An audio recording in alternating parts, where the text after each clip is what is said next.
guys, I'm Alex. I'm Jason. We're the Table Monkeys, and today we are going to go over my blood work that I just got done, give you guys a little bit of a cycle update, and talk about some of the compounds that I've taken, give you some reviews on that, as well as discuss what the plan is moving forward, because obviously my current blast has been broken off, maybe. Shit happens. Yeah, shut down. So anyway, the cycle's gonna change. Yeah, cycle's gonna change, and we have gotten a lot of new subs over the last week, which is absolutely amazing. So if you're new to this channel, what we did was we talked about what I was gonna do as my first sort of cycle, because I've been on TRT for a long time. So cycle video up here, that would be all the information about what the plan was gonna be moving forward. And the reason that we did that was because I've been on TRT for about 3 years because of cancer, which I had. Another card up in the window.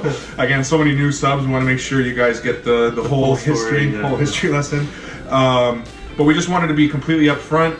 We want to have all this information out there for anecdotal evidence, for people to draw from for their own experiences or their own choices, and then, you know, be able to show everybody the results and also be upfront with the progress, because hopefully there's progress that looks, you know, notable. Yeah, and hopefully there's nothing wrong with the blood work. So super important to keep your blood work updated and check it every now and again if you're taking PEDs, right? You also want to be on top of it to know what your predispositions are, because again, all these compounds have different effects. A lot of them are similar, but some are worse than others for certain things. So if you know what you're already predisposed to having problems with, then you can make hopefully wise decisions to have safer PED protocol. Yeah, that's what we're all about. That's it. All right, so just to go over dosages and stuff, what was going on before this blood work. So my TRT dose forever in the old videos, just to recap, was about 175 milligrams a week is what I've been on for most of my TRT time. And before this blood work, I had gone up to 250 test with 210 EQ, and I was also using Anavar, 40 milligrams a day for the first 4 weeks. Then I did 60 for 1 week, 80 for 1 week, and then I tapered down to 20. But because I had an extra match at the end of that taper, I also added like 20 milligrams of Tball for a few days at the end of it. Tball, right? Tball, yes, sorry. Tball, Terenabol, not Tball, Terenabol. Both very different, even though very similar compounds, but we'll get into the compounds later. So let's throw the blood work up on the screen now.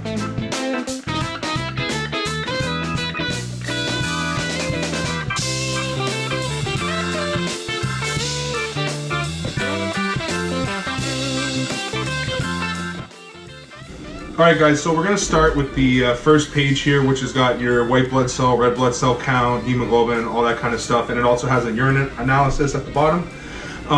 So all the standard numbers, they look pretty good. There's nothing really jarring there.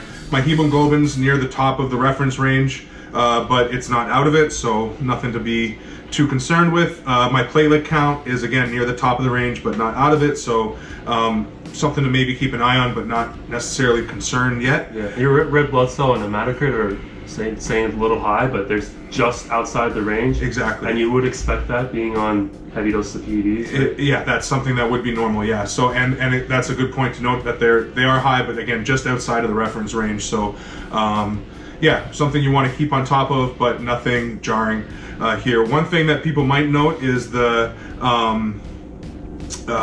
protein and the blood that I have. There's some ketone and protein and those numbers there at the bottom for my urine analysis. So I've had this microscopic amount of blood in my urine for a long time. I've got history of it all the way back to when I was having cancer. And the doctors, when I was going through my chemo and going through the whole cancer thing, they were on top of it at that time, and there was nothing that was concerning for them. So it's something that has been reoccurring, but it's never increased. It's always at the same or lower than when it was when I was going through cancer. So again, my GP is not concerned about it, but we get it checked as often as I get my blood work done, just to make sure that it doesn't start to go up, because then we would want to look at something else. Okay, so the next thing we'll pull up is the cholesterol.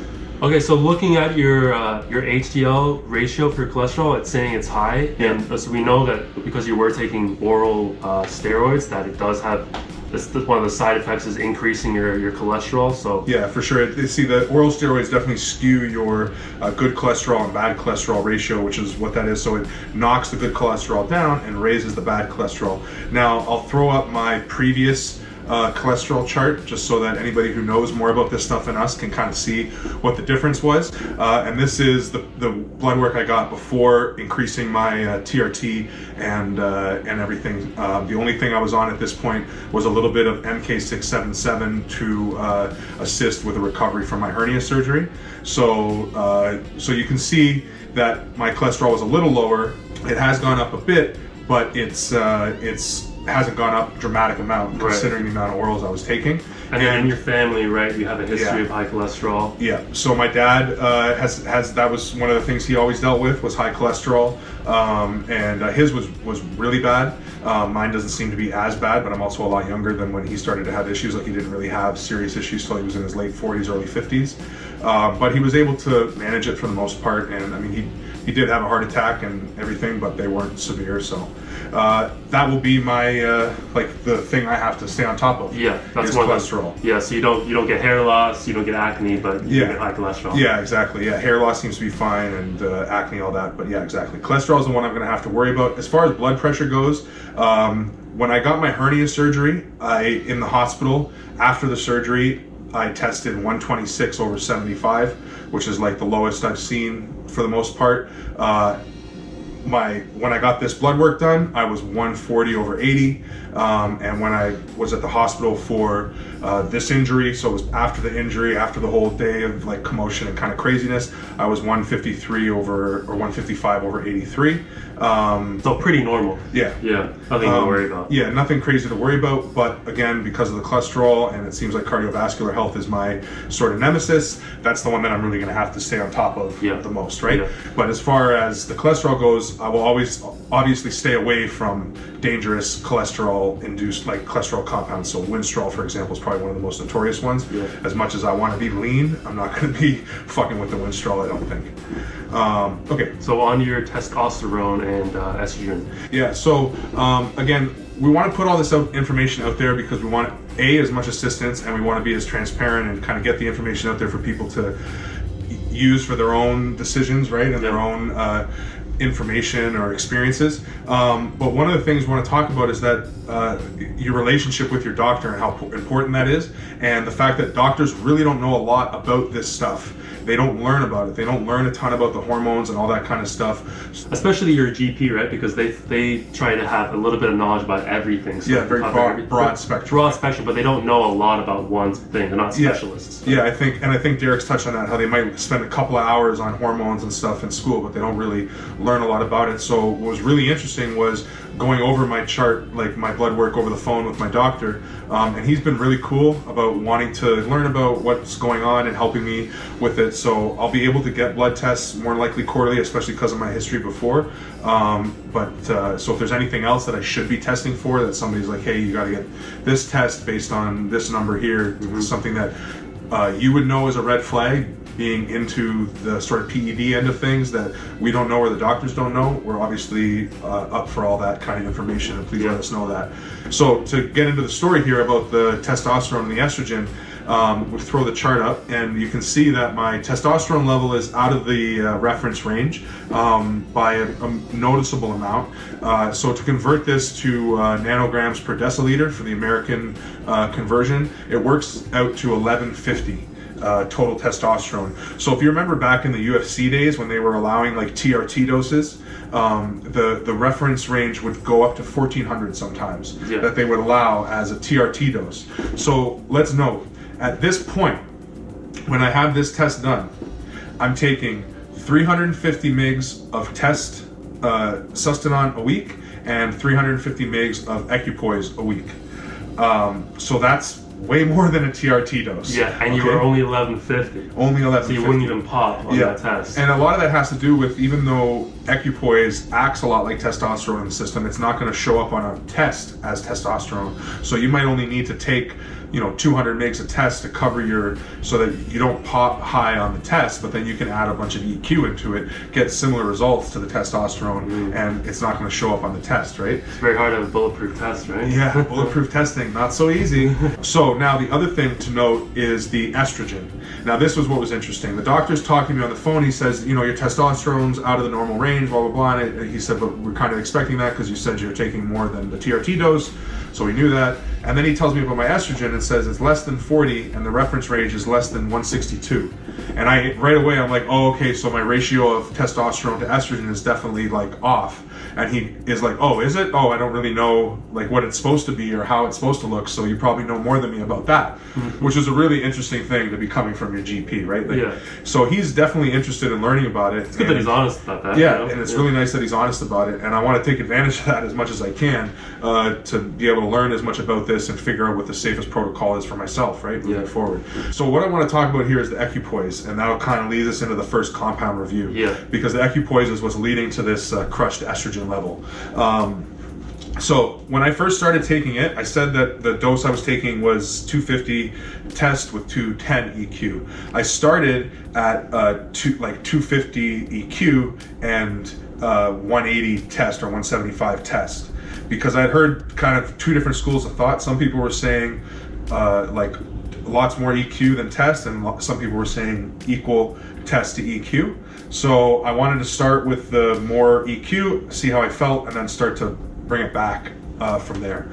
So the EQ, right off the bat, I felt like low estrogen sides. What would those be? So those would be like the ones that I was feeling was like more fatigue than usual and low sex drive. And then the big one was like just really emotional in the morning, which was really weird. Like walking the dogs and I'm like thinking about like shit that happened when I was a kid, or thinking about my mom, and like just weird, like getting over emotional about stuff. And I kind of knew what to look for going into it, and then I also just did some research about, hey, what does this mean, and came back as low estrogen. So I started to reduce the EQ and increase the test, and after like 2 weeks of shots, I realized that about 250 test and 210 EQ was where it felt the best. And I know EQ is a longer ester, so some people might say, oh, you're not going to actually feel it, but for whatever reason I could definitely feel the estrogen sides like right away. And leading up to the 2 weeks before this blood work, I was back to equal, right? Right, you were at 350 test and 350 EQ, right? Yeah, exactly. So since from the first test, from my own anecdote, without blood work, I kind of knew I didn't want more EQ than test. Like I'd done that experiment, I don't like that ratio. So I was wondering, since I'm increasing the testosterone now, maybe I won't need to throw off the ratio. Maybe I can do equal parts, because I was also at a relatively low dose compared to the research I'd done. Most people were doing like 500 tests, 500 EQ as like a base. So 350, 350, see how it felt. By the time I got this test, I was feeling the low test or the low EQ sides again, feeling the emotional shit in the morning. I was getting dry lips and just a little bit less sex drive than what I would like or what I was used to. So it makes sense that like the ratio's off. Low. Exactly. Yeah. So it was really interesting to see that confirmed in the blood work. And now if Derek's listening, from my understanding, this is caused because the EQ is competing for estrogen conversion with the testosterone, because EQ is looked at as a bit of an AI, and I think to me that's clearly what's happening, because as soon as I reduce the EQ so that there's more test and EQ in my system, the low estrogen sides go away, I feel much better, which would let me to believe that there's just less EQ competing for estrogen conversion with the test. So but apart from that, how did you like the EQ? Yeah, the EQ I thought felt really good. The endurance was really good. I definitely felt the strength from it. I would compare it pretty much even with test as far as the strength goes, but just with maybe a little bit more endurance and a little bit less aggro, like aggression, because if you take too much of it, you get so emotional, or at least I did. So that was EQ, and then the next thing was the Anavar, right? Yeah, so that's an oral, right? Yeah, and I was taking it for 7 weeks in total. 4 weeks at 40, 1 week at 60, 1 week at 80, and then one last week at 20. Right. And you can definitely feel the increases a lot of people say you don't really feel like the actual muscle gain and like size gain and real strength gains until you get to the 80. But I was definitely feeling really good and feeling the workout and everything on 40. The way it feels like I just want to flex, just a good like well-being, kind of like frame of mind. And that mind-muscle connection seems enhanced. Yeah, the mind-muscle connection was really cool. Like you just are more connected to your muscles. You can feel them flexing better. You want to flex them more. So like on the table, you're just much more aware of what muscles you're using and how you're engaging them in certain positions. So I really liked it. Obviously it throws off the cholesterol. That's it doesn't have a ton of size. Like Anavar is one of the safer oral compounds, but it's still gonna fuck with cholesterol. So it's obviously not something I'll be on like extended periods of time, but it will probably be an oral that I go back to a lot for either, just peaking for something or small, 3 week on, 1 week off kind of cycles. Yeah. And then, as I said earlier, I'd added a little bit of Tball. Just a sprinkle. Before Evan, but I also, after this blood work, I started Tball at the same 40 milligrams a day, and I did that up until the injury. So that was about 10 days exactly of Tball at 40 milligrams a day. That's another oral compound, right? Yeah, so exactly. How did that feel compared? So that is supposed to be very comparable to the Anavar. Like a lot of people, if you look it up, if you're to YouTube it right now, you're going to see a lot of people comparing those two. Tball is supposed to be a little bit more power and a little bit more endurance and less of the mind-muscle connection and sort of aesthetics. So Anavar is supposed to make you feel a lot drier and make your muscles pop a little more, which kind of felt. But the Tball, I definitely felt like once it was in my system, I felt stronger, and I could definitely feel the endurance almost right away, where like I didn't get as much lactic acid burn. So I was able to hold isos longer or do sets longer, which obviously is really good for arm wrestling. Yeah. But I didn't feel the same mind-muscle connection with the Tball as the Anavar. So with the Anavar, you just really feel like your muscles connected. With the Tball, it was like I felt strong and powerful, and I felt endurance, but I didn't feel that like connection the same way. Interesting. Yeah. And then the final compound that you tried, Yeah, probably the most intense one you did. There's stories of arm wrestlers snorting this compound apparently. Yeah, and it's definitely one of the ones that gets, is like a pre-workout type of a compound, get you fucking riled up, and that is halotestin. So interesting story, figured it's worth touching on. I didn't do a cycle of this or anything. I did it one day before an arm workout. A friend of mine who is much more experienced with the PED world than I am had some on hand, and he really likes it, and he was like, try this out. Or I had actually said to him, hey, I'd like to try it because I knew he had a bunch. So he gave me a few tabs to try, and it comes in 10 mil tabs, and from the research I'd done, first dose being somewhere between 10 and 20 milligrams is reasonable. I asked him what he thought. He said do the 20. I wanted to feel it. It was a pre-workout thing. I said fine, let's do it. So I did the 20 milligrams, and I wasn't on any orals at this point. This was during the 2 weeks before this blood work, where I was just on the EQ and test, and it felt fucking crazy. Like it was insane.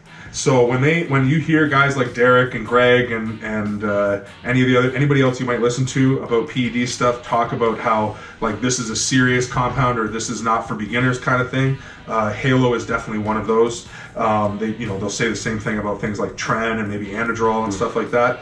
Halo definitely fits into that category.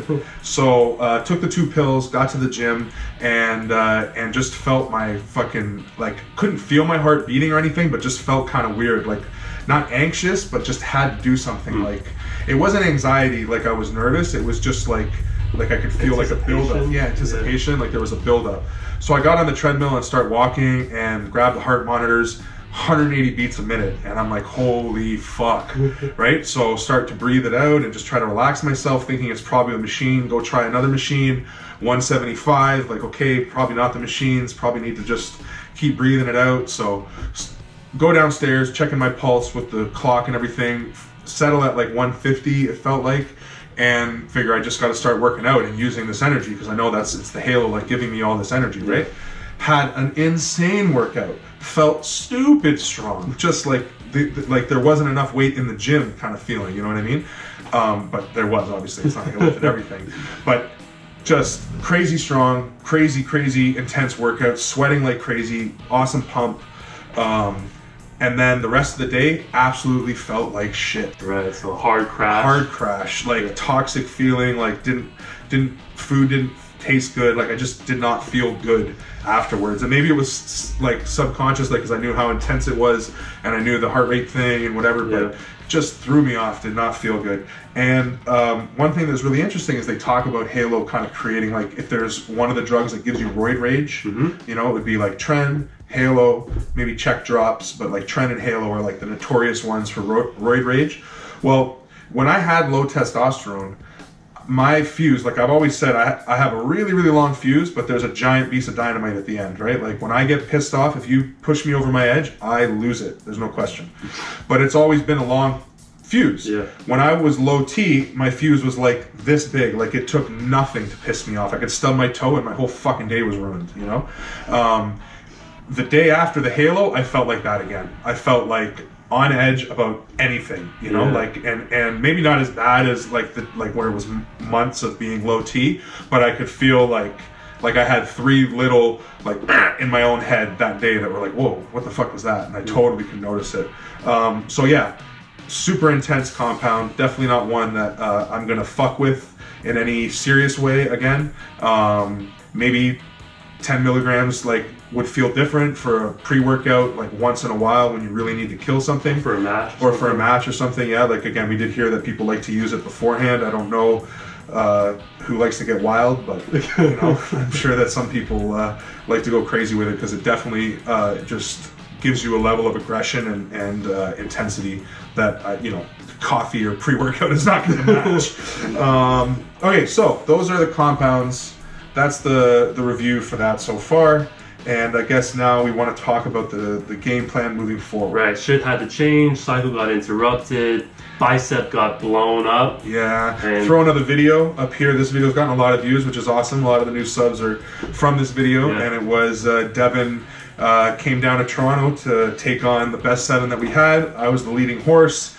He went ham. I tried to stop him. I did 3 times, and then my bicep said "fuck you." Yeah, like, I'm not stopping this anymore. And blown up. Yeah. So gonna be getting surgery on the bicep. Thank God I'm in Canada right now, and it's free. I've heard we got a lot of comments about that.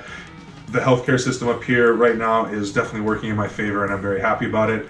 But after that, it comes up to me and what I do to make sure that the surgery is actually worth it and that it comes back stronger than it was before it got fucked up. Why do that naturally when you can hop on some stuff that's going to help the process move along a lot quicker? And it's not like it would be the first time. I've already opened this door, so I might as well use the tools that I have available, and we figured since this is all about that and being upfront, we might as well include that in this video and give you a little update on what it is I'm going to do moving forward to recover from the surgery. So what are those compounds going to be? All right. Well, let's just start with the surgery. Recovery is about 6 months before I can go full tilt with this arm. So my goal was to do a blast cycle and then to do a big cut and lose as much weight as possible. So since I've got basically 6 months before I can compete again on any real level, I'm going to consider that 6 months my like weight loss phase, right? And then make sure that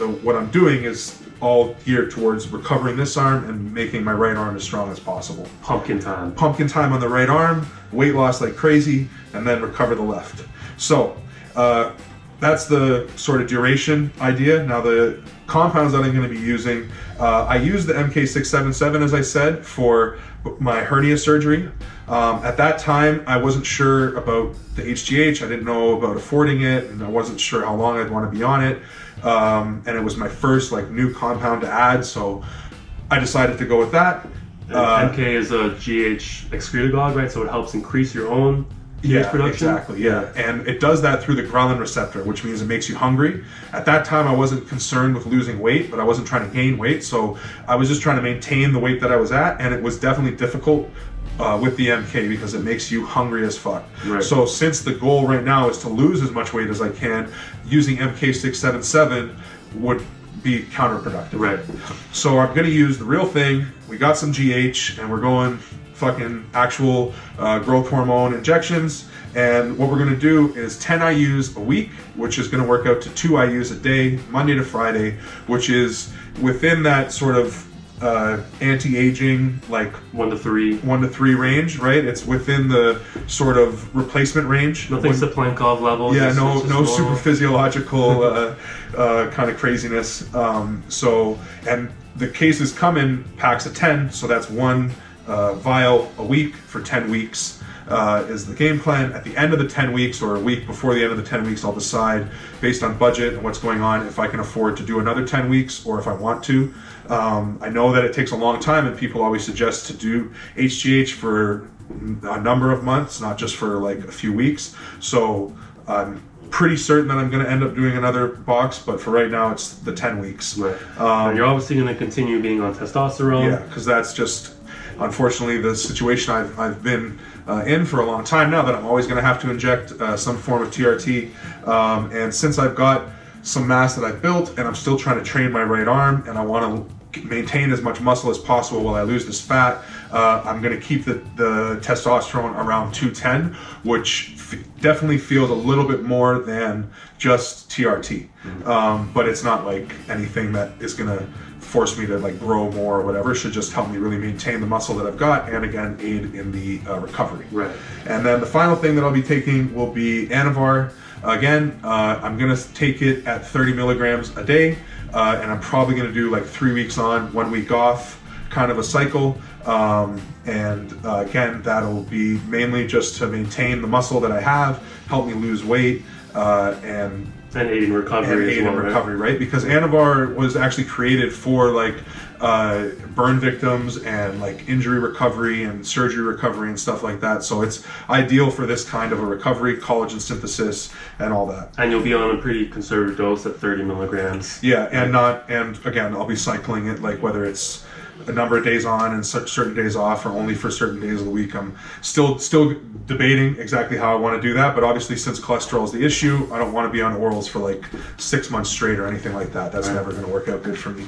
So and then just quickly the workout plan, it's going to be again pumpkin on the right arm. So the way I'm going to handle that in the beginning is arm wrestling as much as possible, so at least 2 times a week arm wrestling with my right arm, and then lots of recovery work, which is just really light and tons of reps mixed in with tons of cardio. So the cardio is walking, pulling sleds, sprinting up hills, like just gonna mix in as much cardio as I can. And then once this arm is able to do things like rowing or battle ropes, which is my preferred form of cardio when I have 2 arms, I'll start doing that for cardio. Yeah. And I'll go down to 1 day a week arm wrestling with this arm, and then I'll start pushing the actual lifts with this arm. So like 1 arm cleans and curls and things like that, but all just with this 1 arm. And then at the very end, when this arm is able to go full tilt, I'll give this arm a full rest of either a month or 6 weeks, and then do all the pumpkin training that I was doing on my right arm, on my left arm to catch it up. Yeah, because your right's going to be like just it's so heavy hanging off the side by that time. You need to balance things out. Yeah. And goals for this, I started at about 325, where I've been since hernia surgery. We'll throw a little composition photo up here. So this is me about 2 weeks ago at 325 pounds. And the goal is going to be around 285 or 280 pounds. So we're looking for like somewhere between 40 and 50 pounds of weight loss. And since I'm going to be pumping my right arm, I guess I should be aiming for one arm pull up at 280 pounds. Holy shit. By the end of this cut and pumpkin arm process. That would be sick. That'd be pretty epic.